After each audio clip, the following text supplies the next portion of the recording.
Are we ready?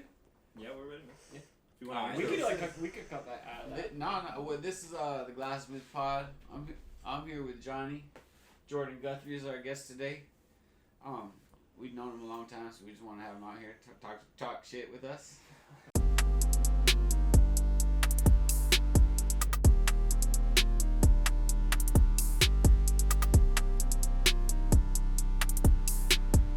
Welcome, friends.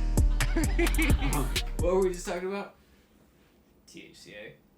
Oh, and killing it just because it got sketchy. So the girl got sick because she came up and hit the bong at the bong bar. Okay. Right. So we're running bong bar. We're doing all this stuff. So it's like I was looking at kind of the list of things you're not supposed to do. Right. With the THCA, you're not supposed to call it weed. Yeah. You're not supposed to give out giving out samples is sketchy because this is not a smokable product. For sure. And so and then I looked at it and I was like, and then putting your name on a product is like kind of the third one, and I'm like, dude, we're doing all three of these things. It's like if you want to put your name on a product, you got to kind of step back and let fuckers like me do this other shit. You know what I mean? So that at least you're not all in every way at the very beginning of this trend. Like now.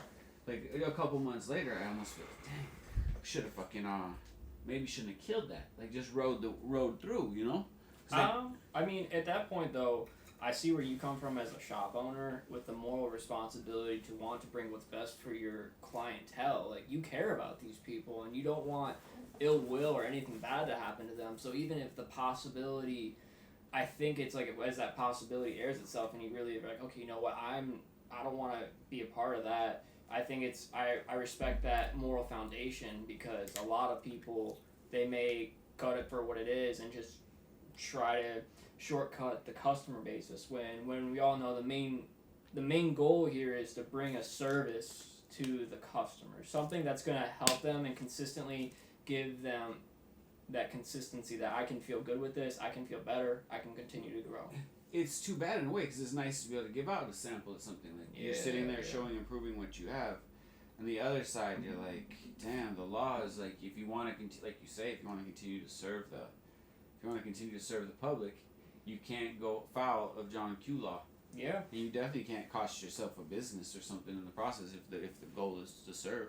Yeah, and I mean, it depends. I mean, there's different products too, because I mean, there's so many factors that can go into the end goal. Like, what are we actually aiming for with these different products? Like, is there an end goal particularly with like cannabis in mind? Like, I would say that like focusing on those terpenes. We know how they affect us, but how does that affect that individual? But I guess where it comes for you is not knowing where it's like, what is the extra thing that they're not telling me that's in this thing that could be in this? And that's where it's like, oh, okay, the line kind of gets a little murky, and but I'm at that point with you where I respect the moral high ground of it. I would rather keep my hands out of it too at that rate and be like, it's a little bit of both. It's like, man, I'm gonna put my name on something that's so close to the line. It's like you don't have to go. I don't have to go that far. I made the success that we've had is through middleman. Yeah. Like why go into? And I mean, what y'all do is brilliant. I mean, how your approaches and how you actually build connections with your customer base as you talk to them. It's not just like, okay, I'm just going to sell you this. No, it's like, okay, I'm going to actually like I've seen it in numerous people in your staff where they sit there and they'll actively listen to what you're saying. They'll be there. They'll be there present with you. And then they're like, oh, okay, yeah, this is good. I got you. This will help. Or they may speak through an opinion. And it's good to have people that you can, it's the culture. That's a lot of people don't. You can't just go to, like, for instance, like what y'all have that's really unique that a lot of people can't do or haven't done is that you can't just go to a store and buy culture. That's not how that works. You build it. It's kind of like character. It's not something that just shows up one day and like, today I have character. Congrats, yay. It's consistency. It's that you eventually took the time over consistent effort of building a thought to eventually make it a reality. You took that principle and eventually, like, say, like, the idea of going back to the idea of a business. At one point, straight up, Billy, I'll tell you something. Okay. You're the placebo, my dude. We all are. It sounds weird when I say that, but what does that mean? Well, it means exactly what I say. Would you say before you started the Glassmith that it was an idea in your head? Yeah. So before you started what you currently have, it was an idea in your head that eventually led to action. Those actions led to more thoughts, henceforth making your brain neuroplastic. Because our brains have this amazing ability to mold and shape the ability. Wait. So in about like, I lost it in the middle. So the brain. I thought of the idea. Yeah. But then the idea flows up. Kind of. It's the idea that you took that idea and eventually you felt it before it happened, and then you acted upon it. And then through the course of consistently showing up, it eventually became a reality. You changed that about your circumstance around you. I say the placebo because you, in a sense, you changed the internal state of how you viewed the circumstance. Well, like, define placebo for me real quick. So a placebo is a fascinating thing that's... I'm just now beginning. Like, I know, like a drug that's not a drug. Yeah, like, but, you know what I mean? Like, they give somebody a drug and they give somebody Advil. And so, like, the one, because they believe it's Advil, even though it's not Advil, has a success rate just because people believe it? Yes, because a placebo is the idea of the belief behind it. So it's like, it's how I can give someone something and I can tell them something, and if they firmly believe it, that will actually be that something for them, where I could be like, hey, this is like miracle water and it's going to make you really strong and fast and smarter. And if I really get them to fundamentally believe that, that will actually be a physical occurrence in their body. Because the odd thing is with the placebo, our body would mimic of how if you were to say in the instance of Advil, your body will mimic that Advil as if it's actually there. Okay. So in this situation, how are am I you that? I say that because before you became a business owner, you had to shift your frame of reference. By changing our frame of reference, in my opinion, you are then now changing how you correspond to the world around you. Hence, now you've changed the parameter of what you allowed into your reality. So now, at one point, you didn't have a belief in your head. Let me put it this way. At one point, you didn't have a belief in your head that you could be a business owner. Eventually, that thought pattern fucking died. And it became the belief, I'm going to be a fucking business owner, and I'm going to do the best with it. At one point, you never thought you'd have your own brand, multiple brands. True. Like, you never thought you'd push hard on something like that, like, at least. What do you mean? I don't know. I'm not sure. Like as a kid, were you planning on, like, running your own brand? I have this book. It was when I was 18, right? Like a little notebook. Yeah. Because I had to write. You wrote phone numbers in it, like before phones. Oh. There was no phones at some point. So, anyways, I have this notebook, and the first page said, "Be your own boss." I still have this notebook today, and even before that, I wanted to be a business owner. So, like, I don't know what made me want to keep pushing from one thing to another. Like, you know what I mean? Like like you say, the idea, like where, like, okay, you wanted to do this thing, before you were it, you weren't it, but in a way, I've always been on the push up this kind of ladder, either slowly or quickly, whether I was hustling weed as a high schooler, or hustling weed in my 20s, or blowing glass and then starting a smoke shop in my 30s and 40s. You know, like, all these, like, it's just been a steady progression of work for myself. Yeah. So, but you know what I mean? Like, so did I think I was gonna have a smoke shop? It's like what you thought was hard one day is. But I always thought I was gonna work for myself. I didn't always work for myself, but like, you had that. You implemented that. That's kind of what I mean when I say that you are the placebo, is because you had that phrase in that notebook of saying you wanted to be your own boss. You implemented that into your brain, and that became the foundation, where then that frame of reference was always that frame of reference. So it was, you were making that a reality through your day in and day out steps. That's how, like, real, and anything works, like progression, like growing muscle, or getting smarter or faster, or really just developing a craft. Like, these are things that one thing leads to another, and what seems to be the most you can give on one day, eventually it's like, you know what, I can do more, I can do better. Next thing you know, you go from, like, you know, got some weed here, and then it's like, oh, I'm gonna push for some, like, I want to start blowing glass, and you say, I bet. What strain is that? It's called Sherb Cake. Sherb Cake. It Okay. shit smells so hang on. good. Like I'm curious. Hang on. Let's have some fun with this. it smells like a pie almost. I'm gonna bet money. I would bet a nickel that there's linalool, limonene, and I would bet beta carotene or humulene in this strain. I'm real curious of that. I mean, it's just honestly, you get more familiar with the different undertones of the scents, and it's like it smells so good. Like my fingers just reek from it. yes. And technically, every time you're touching that plant, the trichomes are breaking out onto your fingers, and that's by henceforth. But by ironically, you're actually by smelling that terp smell when you go to smoke, you're still like you feel the benefits of terpenes on smelling them. So just even smelling that, it's still bringing the medicinal relief that would have been had from smoking it, ironically. You didn't even have to use much. You think that's placebo? That's not placebo. That's actually... You don't think so? No, that's... So... I kind of think like... I've been so convinced that shit's all placebo. It could be, but it could be hand in hand. I could be wrong. The idea is that... But like, you think it works. I'm like, I don't know. So like, automatically, I'm going to struggle. Well, here's the thing. It depends on the level of awareness, too, of it. So it's like... With different terpenes, they bring out different medicinal properties, whether it be anti-inflammatory properties, anti-convulsive, anti-neurological dysfunctioning, all sorts of different things. Like they can be like antifungal, antibacterial.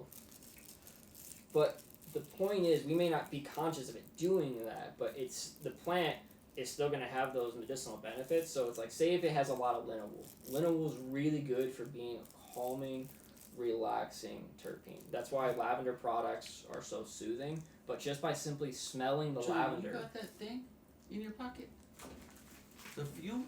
You've seen this shit? What is that? This is the fume. Yeah, that's actually try it out, Jordan. That's It's the just essential oil pen. yeah. This is the essential oil pen. Yeah, right? And you can twist it for more or less airflow. It's mint. Okay. It shows it on the bottom. This is something that you feel like this could be a yeah. thing. Yeah, this could definitely work. Wow. It's not the same. Don't get me wrong. It's not going to give you the same feeling as like vaping, but now what if you flavored it with terps? Talking about it for like like limonene, pinene, all this shit. Well, isn't like okay. Yeah. So you're talking about these different like medicinal terp values or like values. Anyway, so isn't like limonene is a lime and lemon citrus is yes, limonene. but it also terpenes are a broad category that occur in 90% of the plant kingdom. So when I was going through the Cleveland School for Cannabis and when I was learning about like plant horticulture, this was just my one point frame of reference, and this is because I just wanted to get educated. They kind of broke it down as like, hey, terpenes occur in like 95% of the plants in the entire plant kingdom. They're just naturally occurring things that occur, and it's what gives that flavor and the smell component to the plant. So it may not be that something we're overly aware of, but even if like I were to have in the context of something like with linalool, like say some lavender in front of me, I may not be overly aware of it, but I am going to be a little calmer from smelling it. And that's where like you can put lavender in your shower. Ooh. If you put like lavender in your shower and like run hot water, you'll statistically be more likely to clear your sinuses and feel more refreshed after a shower. I've had this spray for like I've had this little ass bottle of it for like 3 or 4 years now, and like whenever like I have a really bad headache or like I feel like really sick, like I wait for my shower to get warm and then I spray it just on the ground, and then like every bit of me just like kind of like feels like. Yeah. I always kind of thought it was though like placebo. Like I was just kind of in my head. I was like. My mom is fucking always mad. I wouldn't say always mad, but she has this kind of point about echinacea. Yeah. Is that people are always telling her that echinacea is a placebo, and she said I've been using this shit since I was a kid. So it's not give me a frame of reference. What is echinacea? Some fucking pill you take, like some sort of plant that you take the pill when before you're getting sick, and it stops you from getting sick. Okay. And so like it's the research comes out and they say this is placebo, but she says fuck that, it's bullshit. Well, it's just been working for me forever. And that is placebo, because the thing is, she has such a powerful fundamental belief behind that driving factor, even if it statistically doesn't have any of the relieving qualities that it's supposed to do, like keeping you from getting sick. Your body is going to respond if it does because of the belief. Your body's going to create, and it's going to create antibacterial properties. It's going to create more neurotransmitters. It's going to go through increase different gut secretions and different help work with the gut bacteria as well. your body will physically respond to it. And the thing is, like, have you all ever heard of Dr. Joe Dispenza? Dr. Joe Dispenza? Really, really interesting guy. I'm actually reading one of his books, ironically, The Placebo Effect. And, well, it's more or less You Are the Placebo is the name of the book. The idea is he's this neuroscientist who, at one point when he was younger, he got hit by a fucking truck. Just straight up. He basically broke every vertebrae in his, like, lower spine, and he was supposed to get this insane surgery. Long story short, he ended up, through pure intention alone over the course of a couple months, basically healing his entire spine. When he was supposed to get this, like, really intense surgery, like, he was supposed to get, like, 2 metal rods in his spine, and they were supposed to be there forever.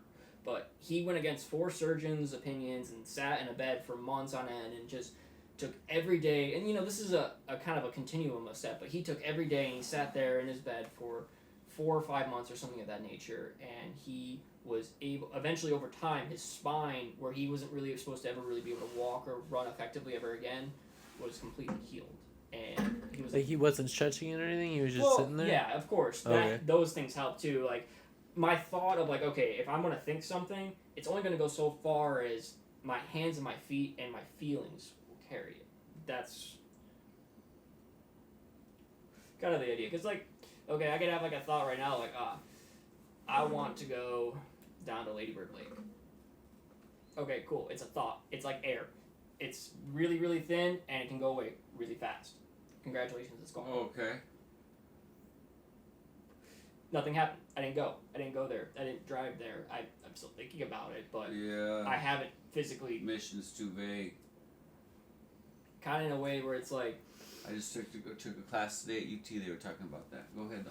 Yeah, it more or less though the placebo. What I was nodding to earlier of how you are the placebo is that you created this. Eventually, it wasn't a reality, but through time, course, and action, you made it a reality.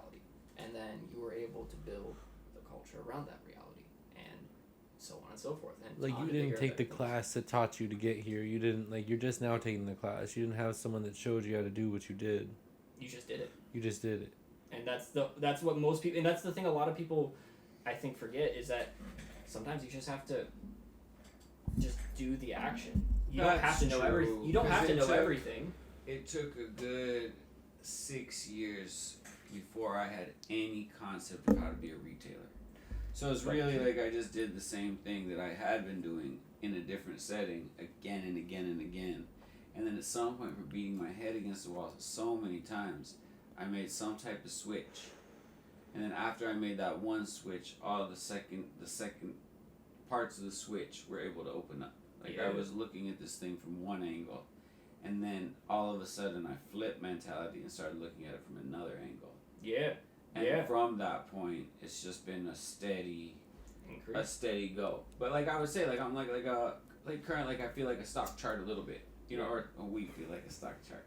You go like even like, well, I was doing this, and then I took up a little bit, and I stayed right there for a while, and then I was like, oh, I'm gonna make this move, and people would have thought I was gonna do good, but really they're like, oh man, you made your life harder. You were at your house, your kid was at your house, your wife is at your house, and you decided to go open this spot way down fucking south. You don't have an extra car, so you're in the one family. You know what I mean? Like, all the decisions look really difficult at that point. So then, if I had it, like if I was a chart drops, because like fuck, the investors are gonna be like, My mom's like, give my money back.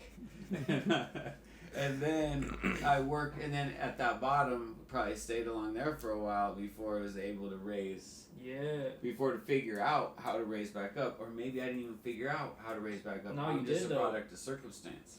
I don't think culture so. came from beating my head against the wall for so long. That's where the respect came from. I think it's something that you're overlooking. That's a very simple concept of the zero options mentality you put yourself through.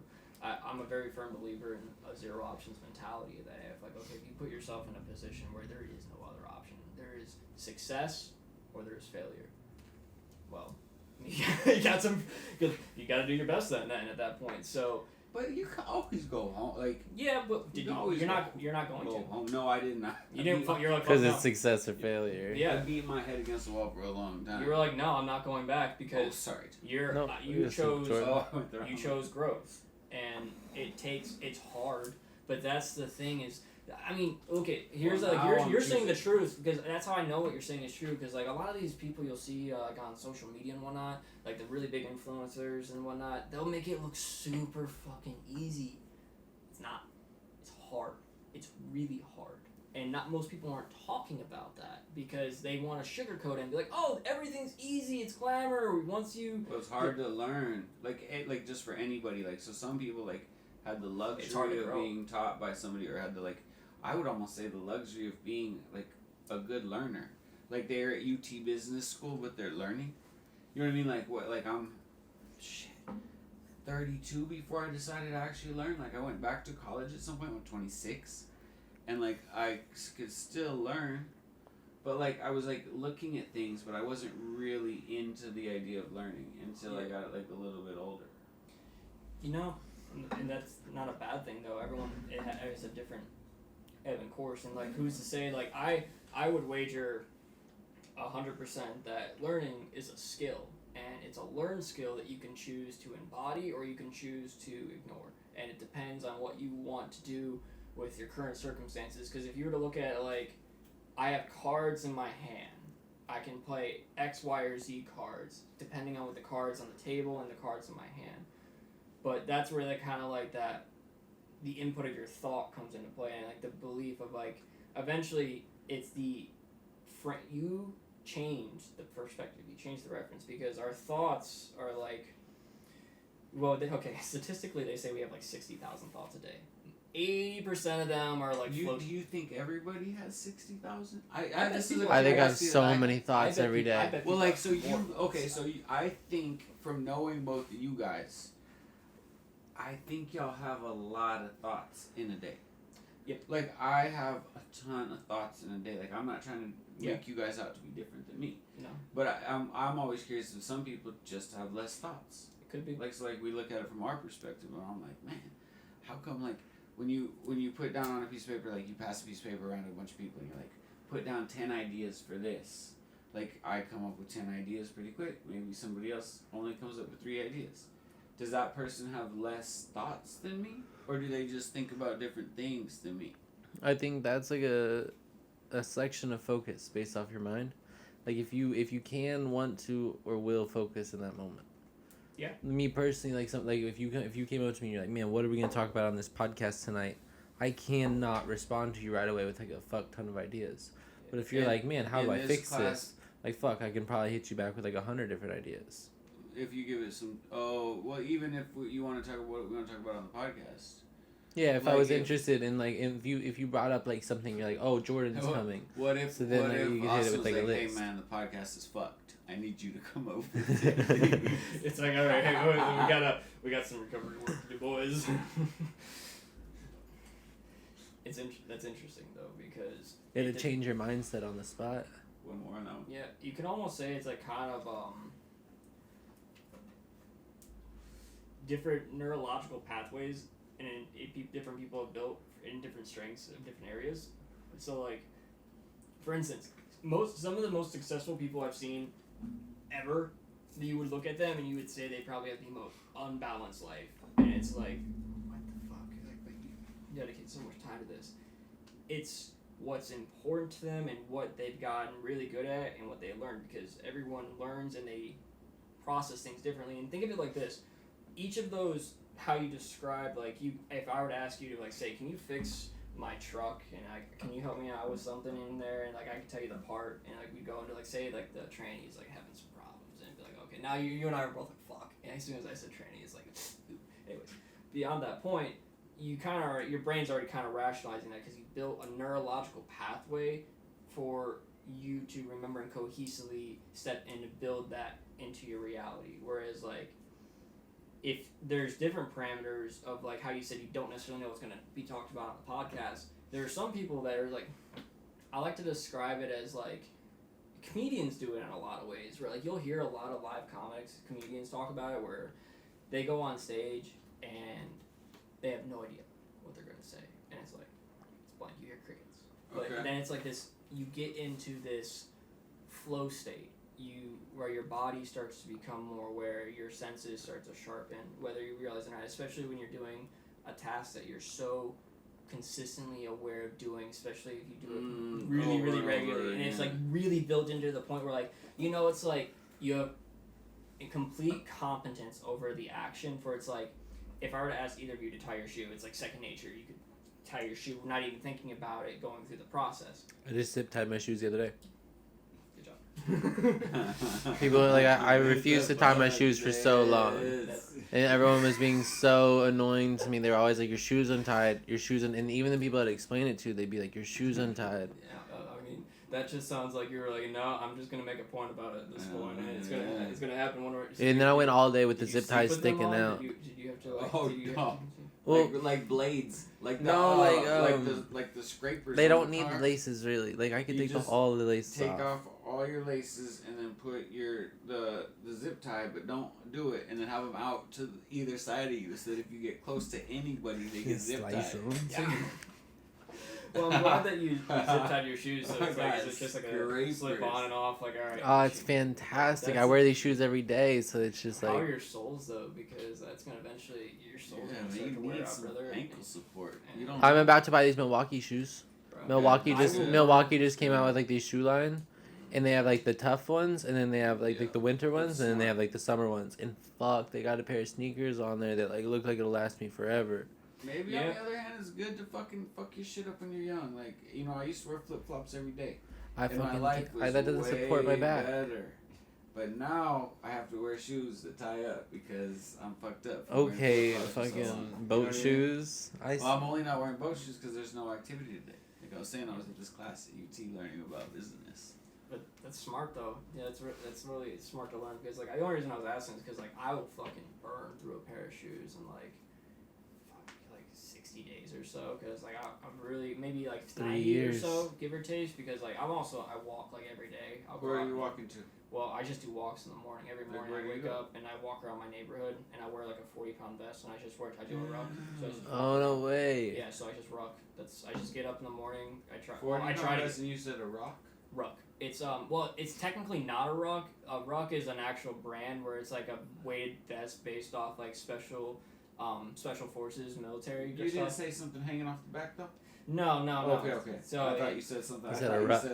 No, it's called a ruck. Yeah. Okay. Yeah. It's like that's what they call it, but the idea is you just wear the vest and it makes anything harder because can you raise the weight on it, or you have to get a new vest? I for the one I have, I can take sandbags out. So like mine's like it has sandbags, so like I could take individual sandbags out, and they're each like 4.5 pounds or something like that. You've heard about the idea of like if like there's a baby and you put like little weights on their wrists and their ankles, like just like really small weights at first, and like as they get bigger, they become like slightly bigger weights and bigger weights, and then like if you wanted them to like be badass like a basketball game, you take the weights off.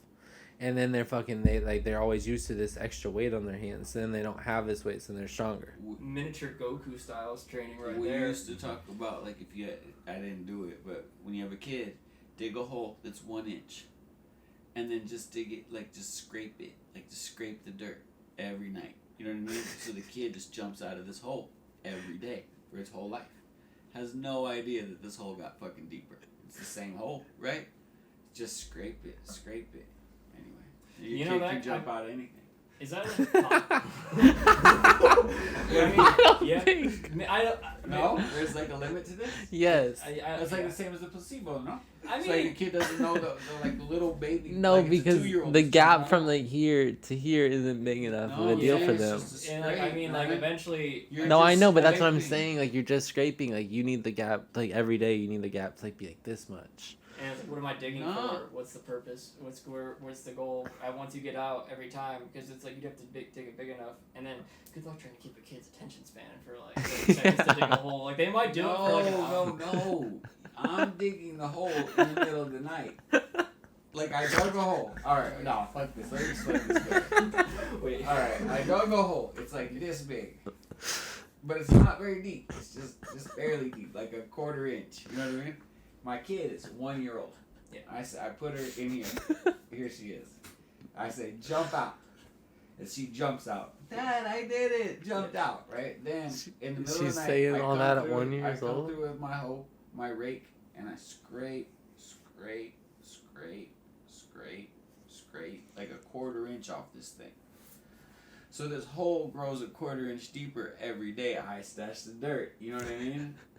Kid is just like, Dad, I did it. I jumped out of the hole. And you're like, good job, sweetie. Here's a piece of candy. Yeah, eventually, you know what once the hole hits like 5 feet or something, the little kid's just like, okay, I don't know what's going on, Dad, but I'm gonna do. I mean, the kid will eventually get it. They'll eventually crawl, but the idea, I get it, but I don't think that would work. I don't know how long it would take a lot, to get some out, but. What about teaching your kid that like a letter is a different letter? Oh, I've always thought Like that'd be the P- funniest P- thing. See, that's like royal fuckery right there. Or it's That's like a word is a what different about, word. Blue is green. And do you think that people that are colorblind potentially? I don't that's think what my happened green to is them? your green. That somebody just told them that they don't. That all the Well, colors are this different? is green. This is my green, and this looks like green to me through my eyes. But I don't think this looks like the same green that I'm looking at to you. You're just like every color is yellow. So like you kids like looking at some shit and they're like yellow. What color is this? He's like, wait, you should see a lot of yellow, like, everywhere you go. Like, man, everything just looks really yellow around here. Like, man, that man, he's bright yellow. What do you mean? I don't know. He's bright yellow. It's like, You it's get exactly to as it school, they're sounds. like, what color is this? And you're like, yellow. Dark Well, like, yellow. actually, hang on, that person might be purple. Then they call you too. colorblind. It's like- And you really can see all the colors. You just don't know what they're called. You know? No. That's- I mean, They're too That's bright. not how you get labeled as colorblind. well, color. What color do you time, see? Like, you're just at their doctors, right? And they're just like, what color do you see? And you're like, yellow. They're like, you're colorblind. They'd be so. I mean, they would be so. There would just be like everyone would be like, huh. And then you're this kid, and your doctor just told you you're colorblind. Every color you see is yellow. You're gonna give this kid a lifetime of bullying. I mean, I don't understand. theoretically, though, I would say that's that kid. No, is gonna have a it would be figured out so quickly. The doctor would be like, "This is red, this is blue," and then Yeah. they'd switch them, and they'd be like, "Which one's red or which one's blue?" And this one's red, this one's blue. Yeah, and like the kid would be like, oh yeah, and like He'd be like, plus whatever. the human brain is so fucking smart too. Like especially kids. Like kids are fucking. They probably already know the gotta color really before you want to say keep it a it. secret, like change Sesame Street, you know? Like kids will. Big Burger was whack when I was a kid. I remember that, and I was just like, I was so confused. I was like, this giant, like freaking giant bird, and I'm like, oh. I didn't like the dude that lived in the trash can. I don't top of remember my his name. letters. I do not remember his name. Oscar. Oscar the Yeah, Grouch. Oscar the Grouch. Yeah. Yeah. I was just, gosh.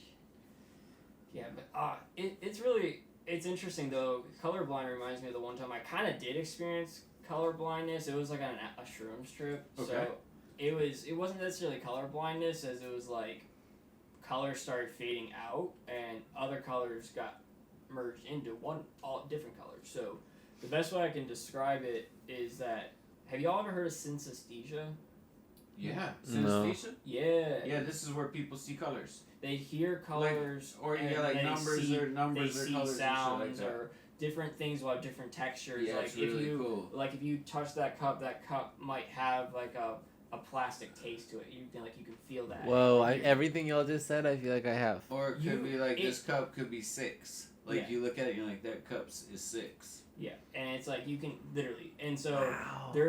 synesthesia is basically where different parts of the brain that aren't normally interconnected have become interconnected. So there are become new neurological pathways that are occurring for the individual to see. So this is a very common thing for people on mushrooms or psychedelics is like you will have a blending of senses because like the encompassment of the awareness that, because like I mean if you think about it, it's technically it's the substance of the shrooms or the LSD or this whatever psychedelic has, you'd almost say like an awareness to it.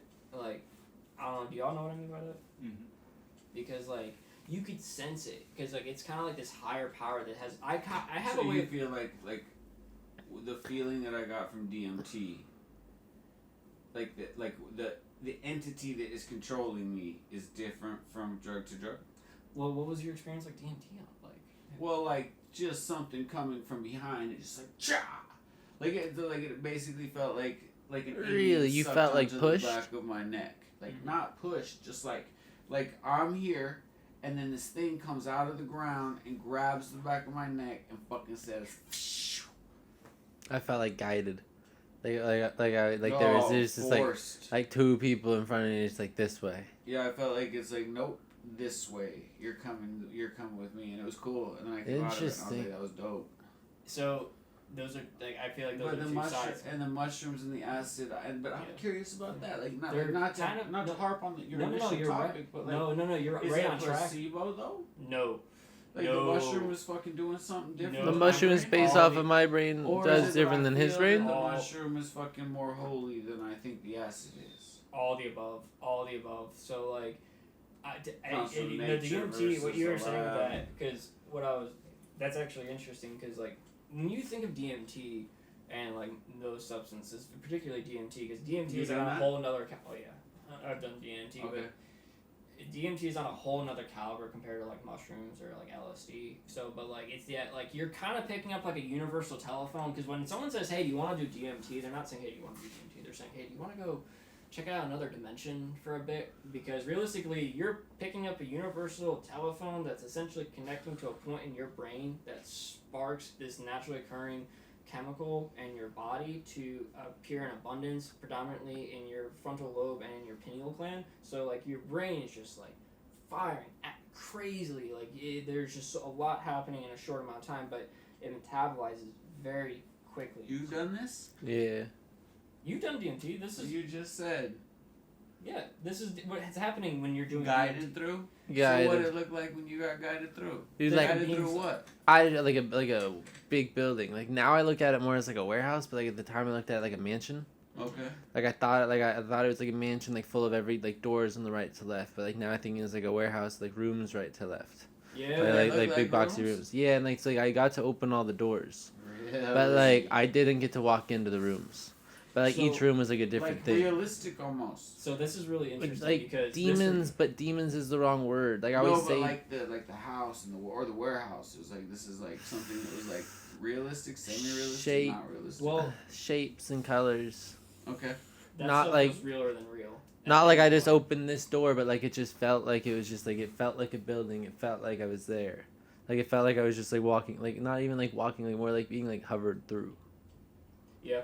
And that would make sense because like I would nod to that is that there's this interesting thing that's come about to kind of answer both sides of it, is that there's this study going on here soon in the next year or so. I want to say it's out of like Switzerland or University of like San Francisco or something, but they're going to try to map the DMT realm because there are different beings one can interact with. So this kind of goes back to like DMT is a reflection in a lot of ways, because think of it like this: you have a vibration that's consistently being emitted off our body, and it's like your frequency. If you were to have the baseline of the idea that we're all radio antennas, and depending on the different thoughts that are buzzing in and out, and the under subconscious, unconscious, and conscious thoughts, and all these different awarenesses and patterns, essentially that's who we are. It's everything we are. But that vibration is also a frequency, and depending on radio antennas will depend on what DMT shows you exactly what you need to see,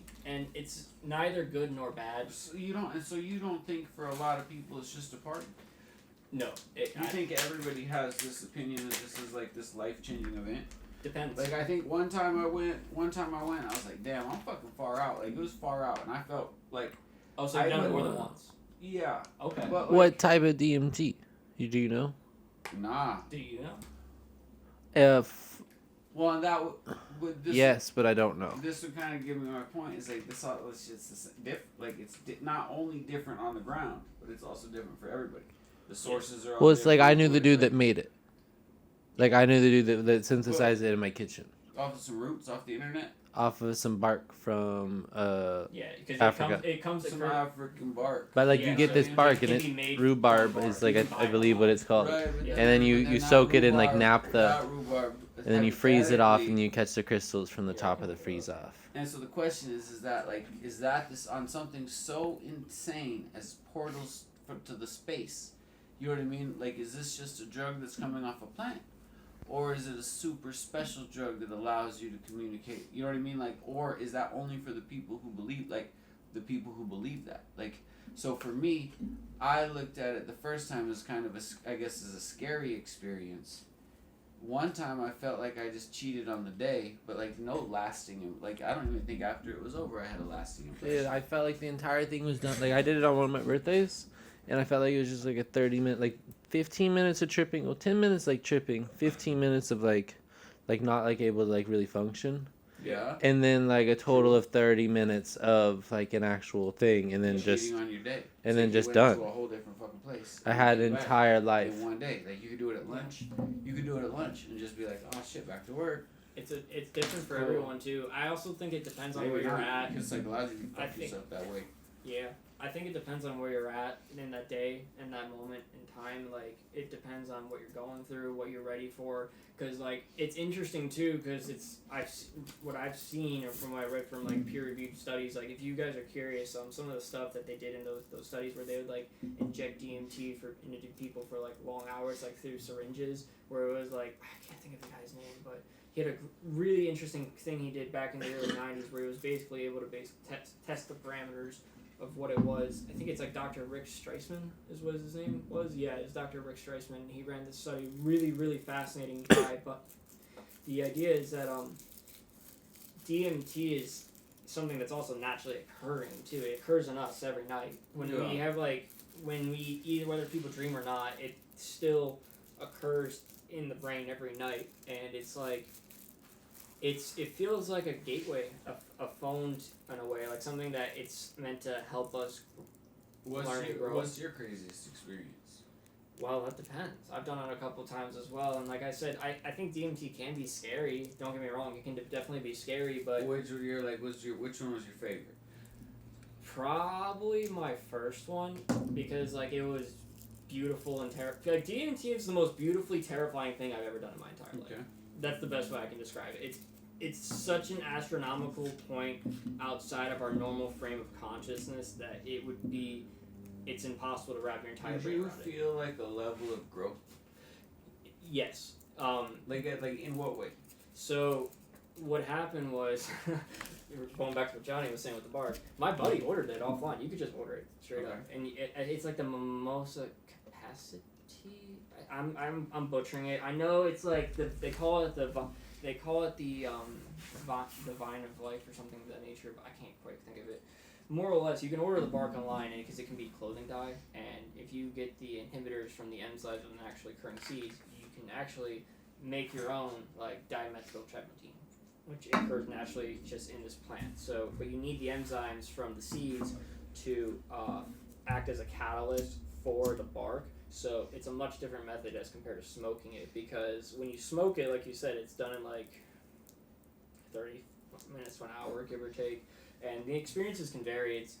I've ever always come back to with DMT is its lessons. It's lessons to help us learn. I don't think I ever I haven't ever got one. Maybe. Like no lesson learned. I was with a dude that he said that basically he took his whole world and put it in a ball. Like all the negative that he had, and he fucking ejected it. Pow! I said, what? I said, that's crazy, dog. But he was like, dude, for real, the dude wasn't a bullshitter. It's like, it seemed like he did. Another homie did DMT. He honestly did. Another homie just did it to blast off. Like, he'd fucking go sit in the closet in fucking astronaut stance so that he could steer the spaceship. Put fucking music in his ears and just fucking go. And then every time he fucking come to, he just hit that fucking shit hard as fuck and then go right back to Zoom. And he said he's been fucking all around the universe. Well, that's a different perception, because DMT also metabolizes really fast. Like, you can actually technically keep hitting it and go back to back if you really want to. They say it builds metabolism in your system, but the other thing is you'll eventually, if you do that, the entity or the DMT beings, you can say, well, eventually they'll kick you out. Like, I've heard they'll straight up be like, that's where like those bad trips will sometimes come in, is like, hey, like, we try to warn you, we try to help you at the same time. But it depends on the entity that you're interacting with too, because that's a big thing. Is like, I really think it goes back to intention. So like with this trip I had, my main intention was to like learn. I wanted to see what I could figure out and what would point me in the right direction. So was the first time I did it, I ate 30 grams, a pill capsule bark. So it was like 30 capsules, and 5 grams of seeds raw because I didn't want to eat the bark. So I was just like, fuck it, I'm just gonna capsule the bark up, and I'm like 17, 18. I'm like, I may as well. I think I paid $35 to my buddy to get the stuff. I was like, okay, this was easy. I never even heard of it that way. It was. I would not recommend it though because like the total trip itself. Oh, sorry, Austin. It lasted probably like 7 to 8 hours, give or take. So it was more kind of like a dry ayahuasca trip, and it kind of is. You done that? That's kind of what it was. That's kind of what this trip was. Is like it kind of was like a dry ayahuasca trip because I didn't have the brew, but the brew was my stomach. I just took the bark, and they will go through like cleansing and purifying rituals and stuff, and like pour you out the soup. You never done that? No, like I just I took the bark and put it in little capsules, and I remember they were like Chinese capsules because in my head I could like at one point in the trip I could like hear them speaking Chinese to me when I was trying to hear this wisdom from like this super powerful entity, and I'm like, shh, I can't understand a word you're saying. I'm sorry, like I don't know what to tell you. That's crazy. But yeah, I did that, and what ended up happening was like there was a huge thunderstorm coming in. So at this point, like the beginning of it felt like a shroom strip where like colors are getting really big. But you were still like conscious and shit, like you're walking around. Or you're define like walking around. Like when you fucking hit that DMT really hard, you just kind of eyes closed, fucking fall back. Yeah, I did it. Like I remember opening my eyes as a crack because I heard cop sirens, like police sirens somewhere. Yeah, And then I closed them so fast tight. that it was crazy. Yeah, that's actually that's your subconscious like that mind. rip open into the fucking. Just like, making sure like everything was okay real quick, and then it was. Doing that. And then you can just I was doing it with some dude out behind his house, and we were hitting it out of a straw, a dab straw, and he sucked it up in the straw. Like I'd done it first, and I was all careful, just hitting the edges and shit, as I would. And he really went for it, I guess, and he just fucking got it right up his throat. He's I had to fucking come back real quick. I was like, "You all right?" Yeah. And I was like, "All right, deuces." I closed my eyes and went back to it. Oh man, that's That shit was cool. That's a lot. But yeah, It was. No, I've only ever done it once, and I had a great situation. Like it was like all set up perfect for me. I knew the dude who made it. Like he had made it in my fucking kitchen. It was great. and it just depends. Like I said, big where prize. you're I at. had another dude. So I went after work one night.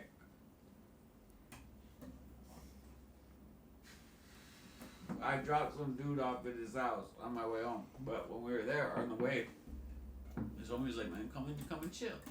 So we go up in the apartment, and there's one dude just trying to sell the whole room on doing some DMT with him. He's like, "I really want to do it. I'm just not going to do it myself. Will you guys do it?" And so we got in there, and we're both like, "Well, look," or my homie Stefan was like, "Dude, we'll do it, but it's going to be a gram for each of us. A gram of hash. Like, it was some shit he had. Like, we just fucking, like, the kid was kind of drunk or something. I don't know. I felt like we were fleecing him. But anyways, we hit the DMT. He hit the DMT.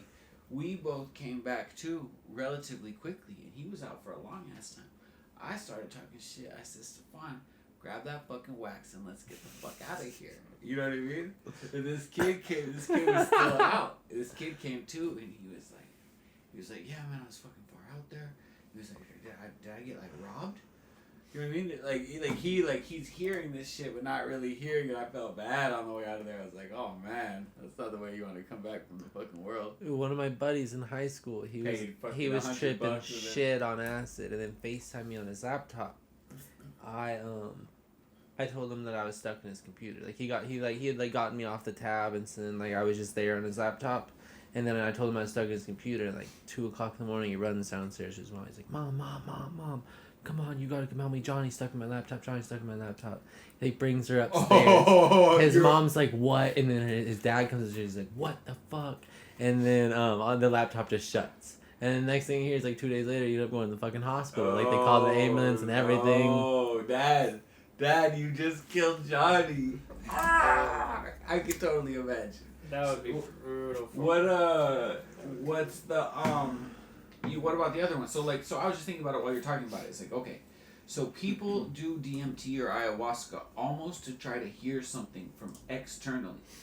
It depends. Is it how much of it is it coming from the external? Because well, okay, I can see that, but like when you're saying a communication pull to the universe, I'm not trying to categorize you or generalize it, but it seems like people go on an ayahuasca because they're trying to learn something from the spirits. You know what I mean? I would say it as like a reconnection. Where what acid has done for me is really like not only is like it's cool visuals and stuff like that, but it's also like a real deep dive introspection. Like the reason I haven't done it, like really like done it, or mushrooms for that fact, like go heavy on it in a long time, is because I'm not trying to get introspective on myself. Like I'm worried about it. It's not just a fun thing for me anymore. Like it's more like, damn, am I gonna have to analyze my life? Am I gonna have to think about something that I don't want to think about for a long time? Like it's like if you get out of control, you might not necessarily be able to control what you think about. Like on my everyday life, that's I can control all the thing I think about. Yeah. So like I don't want the hero's dose because I don't want to do that. But overall, I've probably like I was talking about like all these DMT times. Like you said, DMT is this learning thing. Me, I'm like, man, that shit was nothing but fun for me. It depends on the individual too. Where like I have a homie that died on fucking mushrooms. Like not died, but like in his mind he was dead. Like dead, all the way dead. And he was like convinced he was dead. Yeah. But like really convinced he was dead. Me, I've been like, man, I thought my best friend was gonna murder me. I've had to spend a day analyzing like if I was man enough with like two of my homies. You know what I mean? Just like on some fucking like on this other kind of world, you know what I mean? Like where you're learning something both ways, or you're thinking about something deeply both ways. Like I've also had the same on acid or mushrooms, like the same thing, like the positive things, like about real underneath materialism. Like I'm not such a materialistic person. I'm more like because of these experiences. Now I use materialistic things more to gain acceptance in society. Rather than I'm like, wow, I need that blah blah blah brand. But that's more like just like a deep thought that I had when semi-deep thought I guess I had when I was 16, 17, fucking fried out of my fucking mind and looking down at this swoosh on my fucking shirt and like, damn, why the fuck am I repping Nike right now? Right. And I wore cozy. I wore white t-shirts for a long ass time. Comfort colors, cozy. That, I was just like, Yeah, like it's like I don't wear this Texas shirt because it says Texas. I wear the Texas shirt because it's cozy, but it's comfort colors. Yeah, so I think like at that point I was like, it was weird that I would even have like Texas. Like, why do I have a Texas shirt? Do I like Texas? Is this the University of Texas? Is Texas is a state, but should it be a state? And is it actually a state, or is it just a place where people are born? Or should people be born in a place rather than like are you but like you know what I mean, like what I'm saying, these are all like deep acid thoughts like about like the larger like about what you think about the larger world. Like me, like that's like not to like I'm more like we're, you know, not to get in this conversation, but I'm more of a borderless person just because of these fucking deep fucking thoughts that I had on acid or mushrooms about that. Am I like looking at the stars in New Mexico and thinking how absolutely small I am, which you can do soberly, you know what I mean, but oh my god, when you look out at the heavens and you're just like, Jesus, I'm just a person looking up at this shit that I don't mean shit to nothing. So you know what I mean, you're like, well, I don't know, am I a New Mexican? What is that? What is a fucking New Mexican? Giant meteor could just take this out. These are thoughts I don't like to go in too deep on. No, it makes sense though. It makes perfect sense because like when you, these are common things that will come up in the psychedelic plane. So what I call psychedelic memories, because like I call them hyperdimensional memories, because like you're not all hyperdimensional memories are not memories that are always accessible to your normal everyday consciousness. Depending on the substance, whether it be like LSD or shrooms, which are more predominantly to help the individual go in, I think in the differentiating factor with DMT is that depending on the intention going into it, it's meant to help you extend out. It's meant to reach and get the assistance of learning into a different dimension or a different entity or a different frequency or something to help you get to where you need to go. Because it's like, instead of internal, it's external. But that could be said in a lot of ways, because DMT is a part of us, and we have technically like, if you've ever had like a near-death experience, you've had like small doses of DMT actually flowing through your system as well too. Because when you have near-death experiences, you're born, or when you die, or when you dream, DMT occurs naturally in the body. We should do some. So that's a whole different story. You'd just be seeing us sitting here and go, Just whip it out. and it'd be like just in like 10 minutes we're coming back and like that is a lot. Again, it depends on the intention of where you're going. What's the craziest mushroom trip you ever had? So that's a different story. But a couple things like with the back to the original DMT one, it's funny because it kind of was like I had actually done DMT first before I had done mushrooms. So Okay. like the first real like thing I'd actually got my hands on of psychedelic nature was DMT, and that it was in that dry version. So like the first thing that really kind of encompassed the entire trip was like there was a huge thunderstorm rolling in, and as I'm sitting there in my room, I'm like still conscious and I'm like in my body and I'm like holy crap, but like there was nothing that I could convince myself to say not to feel. That I knew I could feel the storm coming. Like every fiber of my being knew there was a storm coming, and I looked at my ex and I was like, "There's a storm coming," and she's, and then eventually a huge storm will pull through, and like, eventually the whole house starts getting lit up with like lightning and thunder, and like thunder, like I mean like shaking the entire house, and it hit quick too. So it was really like kind Was of it actual thunder? Yeah, it was. Okay, It was okay. actually happening. Like it was. I could physically see it That was a happening. good question, though. Because like that I thought that for a second too, because I in my mind I'm like, is this actually happening? But then I could like hear the deep rumbles, and I could see Baby, like there's hear a storm coming. no, but I could smell it. It's raining. But what was crazy though was when the lightning flashed, and as the thunder cleared, there were like light fissures in the wall. Like everything, like if I was looking at this room now, there were cracks of light appearing everywhere, and I was like, what in the shit? And then when the next thunder came, the whole room shattered, and I just fell like in like just through darkness for a second, and then I landed in like honestly it was kind of like a temple, to be honest. It was really weird because like the entire environment changed. Like it felt tropical. I could see I was really high up. There was oceans, like a forest. The front Like, came through and then it just started to rain. yeah, like and I could like see all this. There was stone everywhere because like the walls were like now stone, and like now I was like in this place, and I'd actually long story short, I consciously felt like, and you could take this as whatever way it is, I thought I'd met a previous existing version of myself Okay. that did not live as who I am now, and that was someone who was incarnated a long time ago. Of the idea of like I have no idea if this is true or not, but I know that I met a being that looked like an older version of me, and he told me a lot of things, and I was like, this is kind of odd, brother. But it was kind of like how he How long do you explained. think this lasted for? Like when your mind like in there, like you were like this was an hour-long conversation. I don't know. I have no idea. It was because there was phases to this entire trip.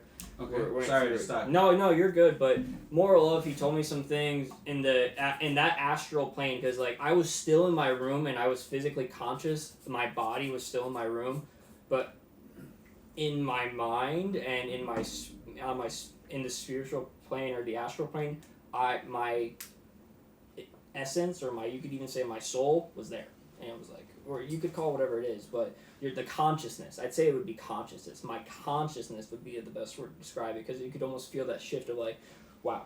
More or less, I talked to him, I saw some things, he was showing me some stuff, and I came back, and it was just like, it gave me a lot of perspective to where I was at that time in my life, and I really had to think about it. I met different entities, like beings, like I met beings that were This is all at once. yeah, and they were all like they came through at different times, and it was kind of odd, and like some of them explained, like really showed me like a lot, and just showed me like to really be grateful, and like it was basically like that life is a gift, and it's a blessing. So that's the Deems trip.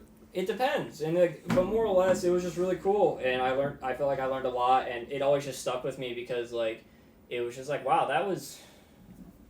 Why did that happen? And I was like, why was that just so obscurely there? But then there was other trips where like, you know, I felt like I had contact with interdimensional beings, and like you kind of like you talk with them for a bit, and like they're intelligent too, and you can tell they are, like they have awareness to them, and it's weird because you're perceiving them.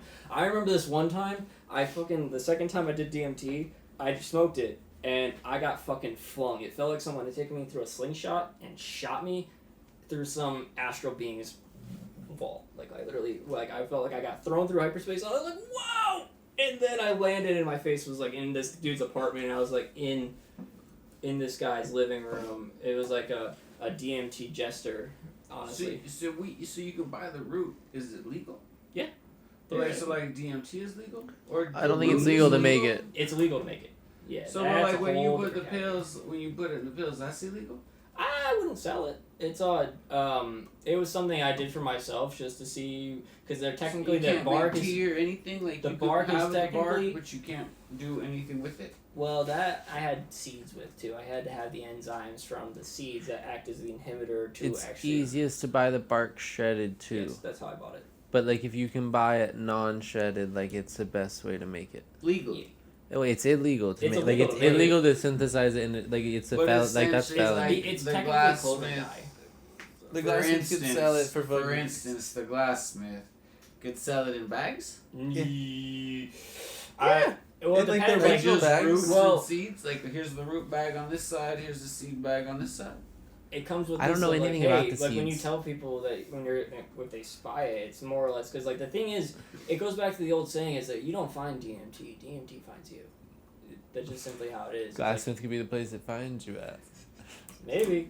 If y'all, I mean, An intergalactic hub. No, see, I that don't would have think to it's come with something we so would much ever- knowledge of like, hey, you know what you're getting into. This is like, by the way, you're about to take a telephone Yeah, that into the shit's universe crazy. and like I'm communicate not with trying some to being hire that you have no a idea shaman. who the fuck it Dude, is. that should be It could be a really crazy. high vibrational being or a low vibrational being, but you're gonna meet something. So good luck, have fun. $45. Yeah, I'm and like thinking- they're still sitting there like, and they're like, hey man, come on. Maybe what like I would say that's a. what do you ooh. think about like the smoke shop that has an in-house shaman? Well, that's a whole different ballpark. Like shamans in themselves have Have to existed. agree to the smoke shop, I guess. Well, that's because like shamans have existed for as long as humans have been in trials. I wonder if it's kind of the same though. Like you don't find a shaman shaman finds you. Oh no, there's shamans everywhere. They're all over the place. They're Google? just normal people. But at the end of the day, there's just people, and there's just healers. They're Facebook Marketplace I think for the homie sure. they got a job from us real quick. The one that was in and out. Yeah. But anyways, this has been the Glassmith Pod. Jordan, nice. Johnny, Thank y'all. Billy. Thanks, guys. Like, subscribe, represent. Fucking follow us on our TikTok. Check Visit us us out at the everywhere. Come Glassmith. to all 3 locations: West Campus, East 6, East Caesar, soon to be Festival Truck, and before you know it, a whole big old building for the Glassmith. Thanks, guys. Have a wonderful day.